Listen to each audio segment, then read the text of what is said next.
Case Daniel new at noon. Bond is set for the suspect accused of shooting and injuring another man in Bentonville over the weekend. The shooting happened Sunday night near the Comfort Inn. Investigators say Rolando Rodriguez-Torrez fired at the driver's side door of his friend's vehicle 15 times, hitting him twice.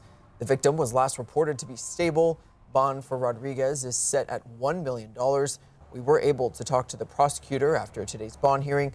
More details this afternoon at 4. Also new at noon, the U.S. Forest Service is battling a wildfire in Johnson County. They shared this image on social media saying the fire is 50% contained. Investigators say it started on private property yesterday and quickly spread to a national forest land. Firefighters say you'll likely see smoke from Clarksville as they work on containment lines. The exact location of the fire is north of Hagerville and Woods Mountain near Sally Ann Hollow. So far, 190 acres have burned. And in Sebastian County is the latest in the region to issue a burn ban, citing dry weather conditions. It joins Crawford, Carroll, Benton, Madison, and Washington in the list of counties prohibiting residents from doing any type of outdoor burning. The city of Centerton has issued a firework ban as a result of these announcements. Washington County was the first to issue one last Thursday. County Judge Patrick Deacon says the goal of the ban is to educate the public on the risks of fire danger. None of our law enforcement partners or the county are looking at this as any punitive measure. We're only here to educate and advise people. We don't want to be punitive in this at all. We just want people to be aware and take the proper steps. And so that's the number one thing you can do is just be weather aware and risk aware of these issues. And you can stay up to date on all the bans and announcements by visiting our website at 5newsonline.com.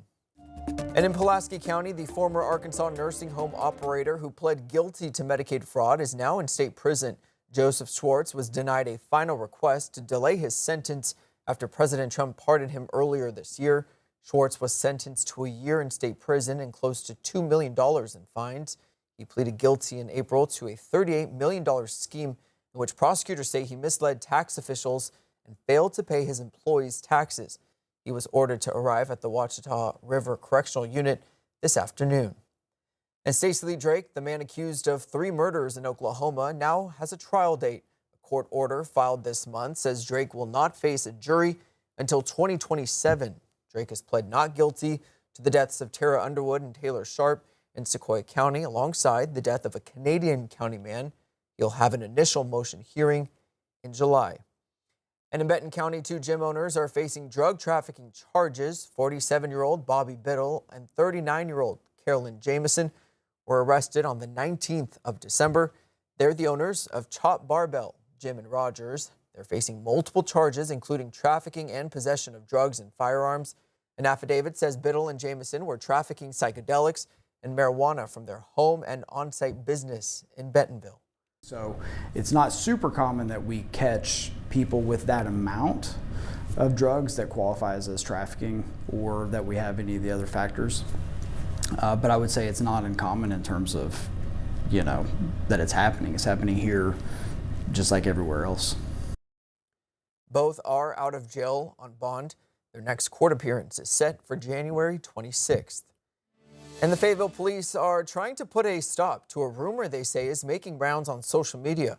The department says over the weekend there was a social media post claiming a child was nearly kidnapped from their bed, and the department wasn't addressing it. The department says the entire post is fake. Fayetteville police have not responded to a case like this, nor do they have any open kidnapping cases of this nature. The department says false posts like this cause fear and distrust.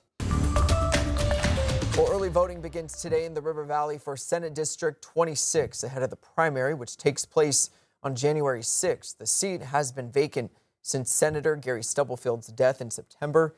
The election was moved up to March 3rd after a court challenge argued state law requires a special election within 150 days.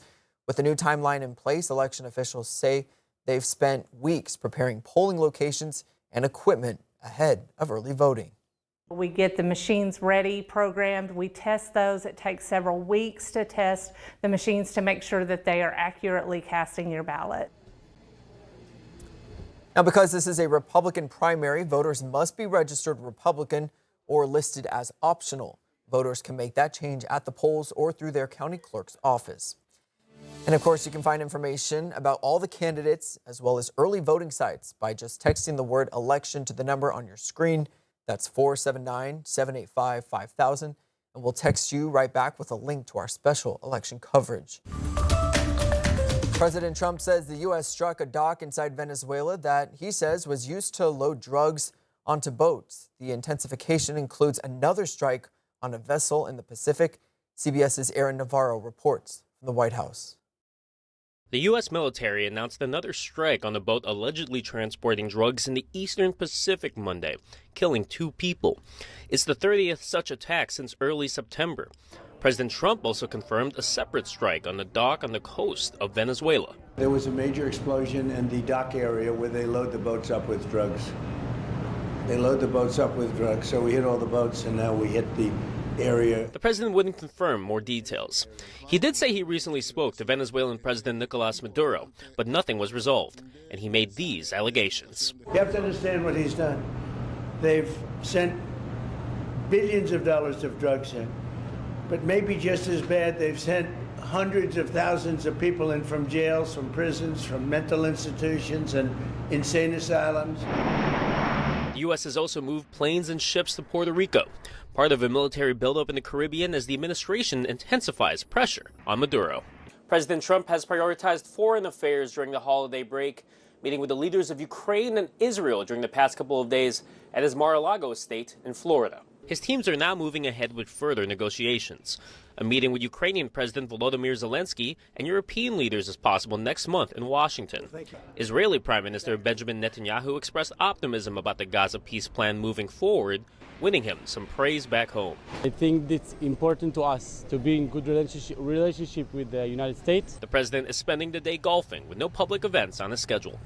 Aaron Navarro, CBS News, the White House.